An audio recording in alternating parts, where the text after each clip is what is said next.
Hi everyone, it's Lindsay Gibson here at Majestic Yoga Studio. It's day 21, let's go.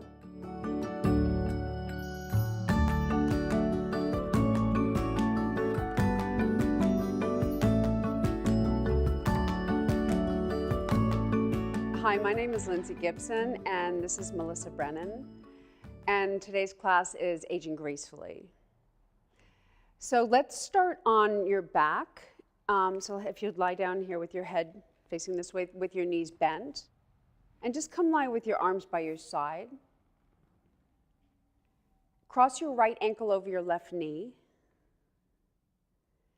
and gently rock your legs to the left. And you can let the right outer hip lift up, and then back center, and to the left again. And you're just going to gently rock back and forth. And try to press out through the inner heel, your inner ankle. And as you do that, that's going to start to open up and activate the inner sheath of your leg. And just what you're doing is you're starting to open up your outer hip, the muscles in your lower back, and the muscles in your spine. You're starting to open up the connective tissue, your fascia, and create new patterns. Just moving nice and slowly with your breath. And just start to fall into a really comfortable rhythm. So you don't want to rush it. Nice and slowly, back and forth.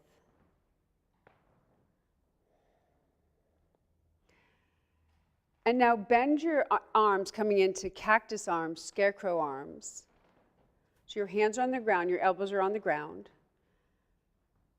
And then the next time you bring your legs to the left, slide your right arm along the ground over your head. And then bring your arm back center, your legs back center. And then arm overhead, legs to the left, just gently rocking back and forth.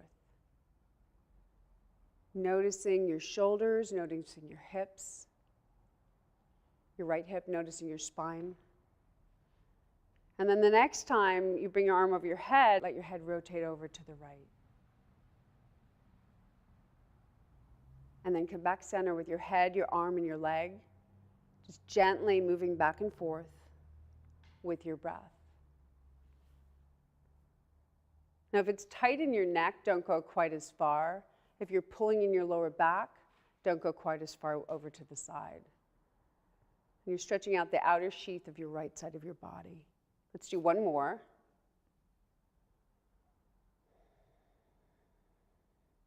And then uncross your leg and just take a moment to check in. Now cross your left ankle over your right knee. And let's start by just rocking to the right. Come back center. And to the right again. Noticing where your hips, noticing your back, your spine. Notice your breath. And so as you gently start to move, notice if your breath feels deeper, if it feels softer, and just notice without any judgment. And then the next time you bring your legs to the right, extend your left arm along the ground over your head. And then bring both arms and legs back center. And just moving in this gentle, rhythmic motion.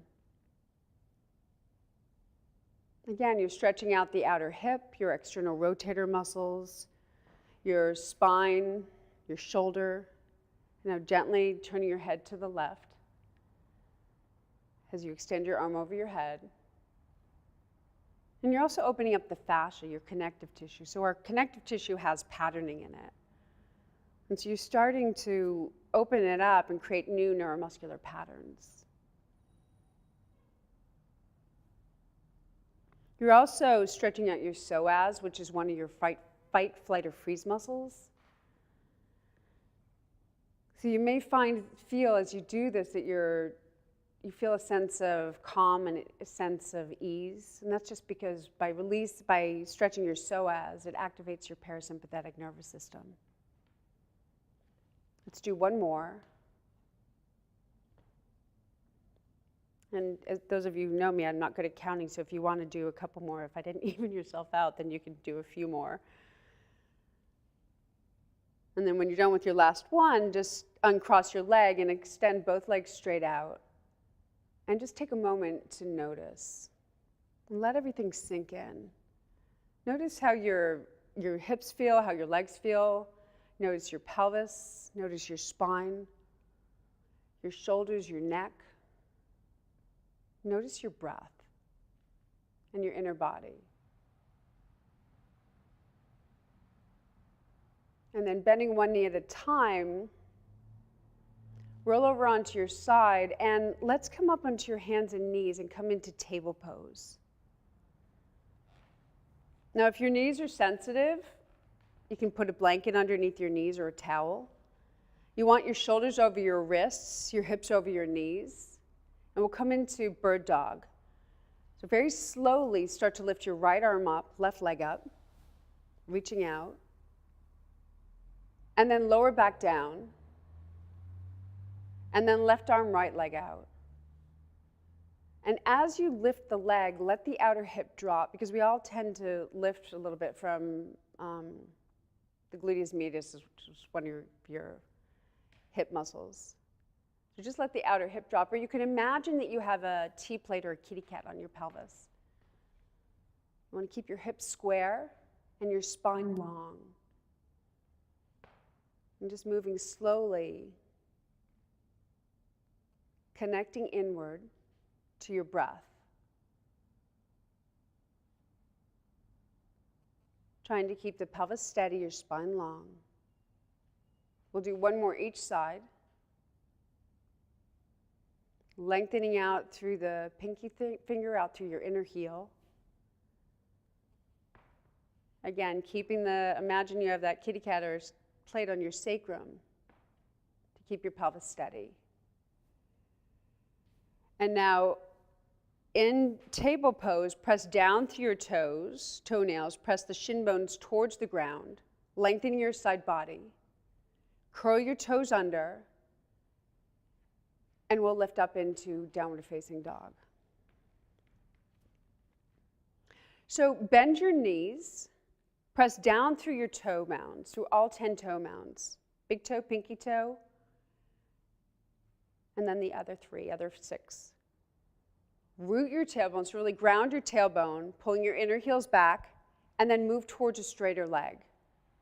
You may find that it's more comfortable to keep your knees bent. If this is hard on your wrists, you can either fold your mat up, put the folded edge underneath the heel of your hand. You can also use blocks under your hands. So I'm going to have Melissa just come down on her knees for a moment, and I'll show you what it looks like with blocks. So why don't you take the blocks and put your blocks under your hands.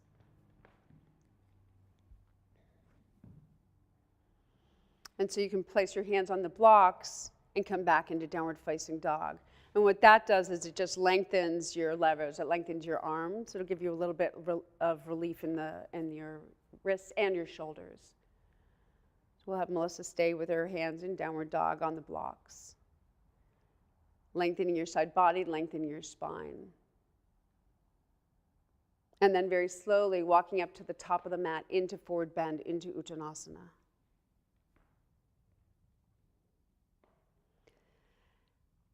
And in Uttanasana, you can have your hands on the blocks. You can have your knees bent. If you find your back is tight, please bend your knees or use blocks. Now bend your knees, and you're going to lengthen your side body. Lengthening your spine forward, coming into chest opener. And lift your left leg up, stretch it back. We'll come into lunge. Now you want hands on either side of the front foot, and I would recommend you use blocks. You can use, if you don't have blocks at home, you can use some books. And you want the front thigh parallel to the ground. Now press down through your toes, lengthen out through the inner heels. Keep your pelvis really steady. Try to square your hips off. And lengthen your side body. And really try to lengthen your spine long. And press out through the back inner heel. Drawing the energy up through your legs, up through the pelvis, up through the heart, all the way up to the crown of the head, And then shoot that energy back out through your back inner heel and ground that front heel and big toe a little bit more. Staying here for 2 more breaths. And then step forward into forward bend. Uttanasana. And again, if it's a little bit tight in your hips or lower back, you can bend your knees, or you can put your blocks a little bit higher. Now, bending your knees again, come back into chest openers, so your spine comes forward, your side body is long. Ground your tailbone, lifting your right leg up, stretch it back. And then bring the foot down, coming into lunge, hands on either side of your front foot. Really feel the weight evenly in both feet. Through all 10 toe mounds, through your inner and outer heel. Try to stretch out through that back outer heel, and then really ground your tailbone. So draw the tailbone down through your legs into the earth. Stretching your side body long, your spine forward. And in doing that, you want to make sure you stay connected to your foundation. So go back to your foundation, go back to the grounding. And then step forward into forward bend, Uttanasana.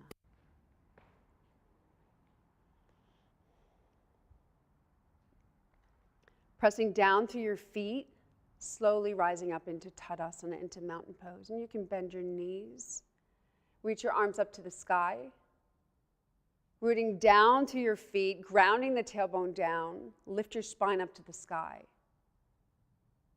and bring your hands in front of your heart. So let's take 2 blocks, and you can either we'll put your blocks end to end, and we're going to come into a tree pose variation. You can do this on blocks, or you can do it on the ground. So come stand on the blocks with both feet.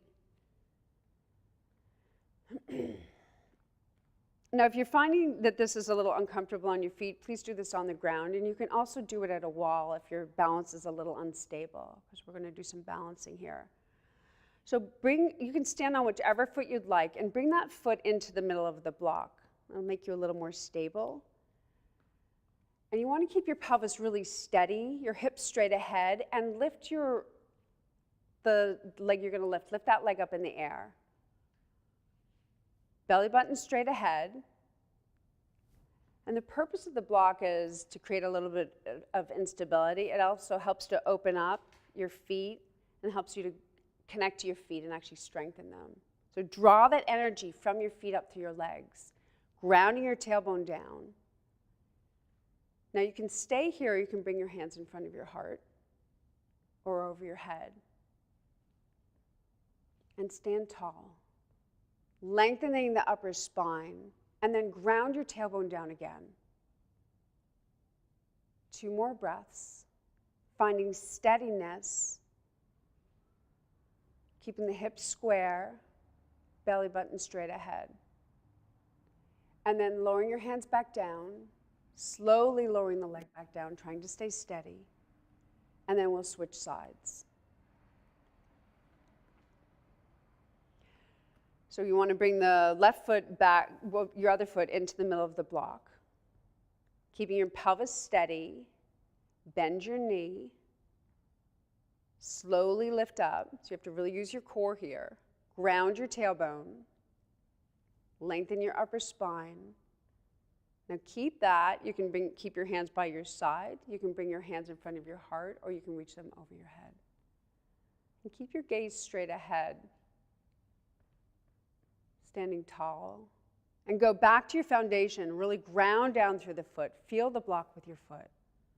Feel the energy rising up, and root down. Draw that energy from your tailbone into the earth, lengthening your upper spine. And from that steadiness, see if you can lift your heart up a little bit more. 1 more breath. Bring your hands back down, lowering your leg back down. Come stand on the blocks again in mountain pose, in Tadasana. And now we'll come into this other tree pose variation. So standing on whichever foot you'd like, bring that foot into the middle of the block. Now keep your pelvis steady. Start to lift that other leg up, hip straight ahead. Now very slowly start to rotate your thigh out. Keep your hips straight ahead. You don't want your hips to turn. It only goes far. Melissa has a nice range of motion, but only goes far as you can keep your hips square. A lot of us will borrow. Now you can stay there, which will be a little more challenging actually, or you can bring your foot on your thigh coming into tree pose. You can have the foot on your inner thigh. You can bring it below the knee. You never want it on your knee. If you're a little bit unstable, just bring the foot a little bit lower so it's more at your ankle, or you can just rest that top foot on the block a little bit. Hands are by your side, either in front of your heart or over your head. Bring the outer hip forward a little bit so your hips are square, your belly button straight ahead. Ground your tailbone, and then reach your spine up to the sky. So from this groundedness, you create a stability, and then the spine, there's a lot of freedom in the spine for it to lift up. Keep your gaze straight ahead. Stay here for another 2 breaths if you can. Lowering your hands down. Very slowly, lower the leg back down, coming back into Tadasana. Standing here for a few breaths. And then we'll come back to the other side. So bringing that other foot into the middle of the blocks. Now try to keep your pelvis really steady as you slowly start to lift the knee up. Don't rush it. Move slowly. By moving slowly, it helps you go more into your core. It helps you go more inward. Now move slowly as you start to rotate the thigh bone out. Don't let the pelvis move. Belly button straight ahead. Beautiful. You can stay there, or you can bring the foot onto your thigh or your lower leg. Just, again, you don't want it on the knee because it'll put too much pressure on your knee joint. Hips are straight ahead, belly button straight ahead. Root your tailbone down. Bring your hands either by your side in front of your heart or over your head. Now find that steadiness. And you find the steadiness in the actions in your legs. So you root down through your feet, you draw the energy up, you ground your tailbone. And from that steadiness, feel the length in your spine, the openness in your spine, the freedom. And reach your spine up to the sky. And just feeling the warmth of your breath, the fullness in your breath, and the power in your breath. Staying here for 2 more breaths.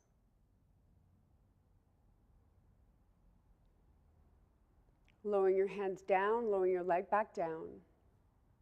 Come stand in mountain pose. And stay here for a few breaths. You can close your eyes if you'd like. And by closing your eyes, that helps you to go more inward. Connecting back inside. Now, before you open your eyes, take a moment to check in. Check in with your body. Check in with your mind. Check in with your heart. And when you're ready, just gently opening your eyes up. And then let's step off the blocks. And you can push your blocks off to the side. And let's come lie on our stomachs, and we'll come into a Sphinx pose. So come lie down on your tummy. In Sphinx pose, you want your elbows either a little bit in front of your shoulders, but most importantly, you want to be able to engage your triceps. Now press the toes into the ground, your toenails into the ground. Root your tailbone down through your legs down through your feet into the earth. And then imagine you have a marble rolling up your upper spine. Or sometimes I like to think of each vertebrae being like a lily pad, and you have a little frog jumping along your vertebrae. So just feel that frog or that marble, well, the frog jumping along your vertebrae or the marble rolling up your upper spine. And that just creates a tactile signal, a proprioceptive signal. And lengthen your neck now, lengthening up through the crown of the head. And you want to try to just keep your elbows down, keep engaging your triceps, and really grow the spine long. Go back to your feet, pressing down through your toenails, lengthening your tailbone, and softening your heart. Now you can stay there, or you can very slowly start to lift your elbows away from the ground, but move slowly. Don't knee-jerk reaction, just lift your elbows up. Engage your triceps, root that tailbone, soften your shoulders. And you want to really have a deep bend of your spine, curve of your spine. So instead of going for height, go for using your spine and your core to lift you up here. Staying here for a few more breaths. Noticing where you're holding tension. And just try to feel those areas and see if you can bring a little more softness and awareness to those areas. And then lowering your elbows back down, come rest with your forehead on your hands. In crocodile pose. So the next pose we'll come into will be a variation of locust, Shavasana. So bring your hands back by your lower ribs. Actually, bend your elbows, yeah. And so have your hands back as far as you can. Melissa's fairly flexible, so she can bring her hands fairly far back. But you want to be able to have the heel of the hand down. Now pretend you're isometrically pull your hands back, pretend you're pulling them back. Lengthen out through the inner heels, grounding your tailbones through your legs. Keep your knees on the ground. Yeah, so very often when we actually lengthen out through the inner heels, that we'll lift the knees up. So if that cue doesn't work, try to press down through your toenails and ground your tailbone through your legs, through your heels into the earth. And keep that and start to lift up, lengthen your upper spine. So remember that marble, rolling up your spine, the frog jumping along your vertebrae, the lily pads. And then lengthening out through the crown of the head. And then go back to your tailbone. So root the tailbone down through your legs, through your feet into the earth. A nice, easy breath. So in a pose like this, as it becomes more difficult, more challenging, we tend to hold our breaths. So just a really nice soft inhale and a soft exhale. And try to stay here for 2 more breaths. Noticing where you're holding tension. And just feel them and soften those areas where you're maybe tensing up. And go back to your toes, pressing them down. Go back to your tailbone, rooting it into the earth. And then lower back down, rest with your forehead on your hands. And now I'd like to come into a supported shoulder stand to finish up. So in supported shoulder stand, what we'll do is we'll take 2 blankets. If you don't have blankets at home, you can use 2 towels. And this is the folded edge here. So there's a whole art to blankets. I like to use blankets because it lengthens the upper spine and strengthens your upper spine. So you're going to come lie, and you want 1 or 2 blocks by your side, and you're going to come lie so your shoulders are on the blankets and your head is on the ground. And you want cervical vertebrae 7, so that's the big bony thing at the base of the neck, at the top of your shoulders. You want that to be free from the blankets. And then you'll take a block and you put a block underneath your pelvis. And you can put the block either on the flat end, which is what Melissa started with, or let's put it on the second highest end. You can also use 2 blocks. Now sometimes with blankets it doesn't go high enough up, so what we're going to do is put the block up a little bit and we'll squish the blankets up a little. Yeah, there you go. So we just moved the blanket so she could get the blocks under her pelvis a little bit more. Block under her pelvis. Now feel the block with your sacrum, that's the back of your pelvis, your glutes, and really let it release onto the blocks. And now lift one knee up and then the other. We'll come into a supported shoulder stand.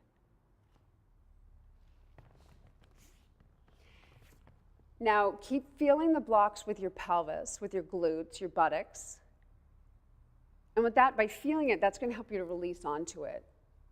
And then extend your right leg up, lengthening up through the inner heel, through your outer heel, through the toes. And then extend the left leg up, lengthening up through the toes, through your heels. And then draw the energy from your tailbone up to your legs, and then draw that energy back down. Lengthening your upper spine and lengthening your neck. So it's really important. You want to try to create a lot of length in your spine, a lot of upper spine, a lot of length in your neck. Keep dropping your pelvis onto the block. Now, if you're finding that the pelvis, it's hard to keep your pelvis on the blocks, just bend your knees a little bit and see if that'll help you to soften and release down. And then enjoy the pose. You want to stay active. And this is an inversion, and an inversion is important because it helps the blood flow from the heart into your head, and it helps the blood flow from your legs back into the heart again. It's very calming to the nervous system. It's good for your heart, your circulation. And we'll stay here for a few more breaths. Now, if you'd like to stay here a little bit longer, you can.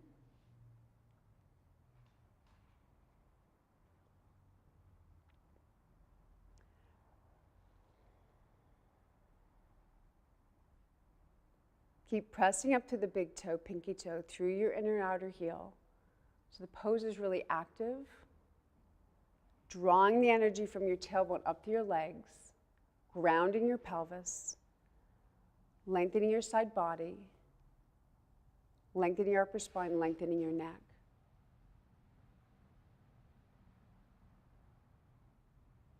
And then let's very slowly start to bend one knee at a time. Bring your feet down onto the ground. And then take the block out, and we'll come into Shavasana. So first, Shavasana, you want to lie with your back flat, so we'll take the blankets off to the side. If you'd like something under the backs of your legs, you can, but what's really important is the upper spine is relaxed because you've been working it, and so you want to let it just have a moment to let go. And in Shavasana, just give yourself this moment to let down and let go and turn inward.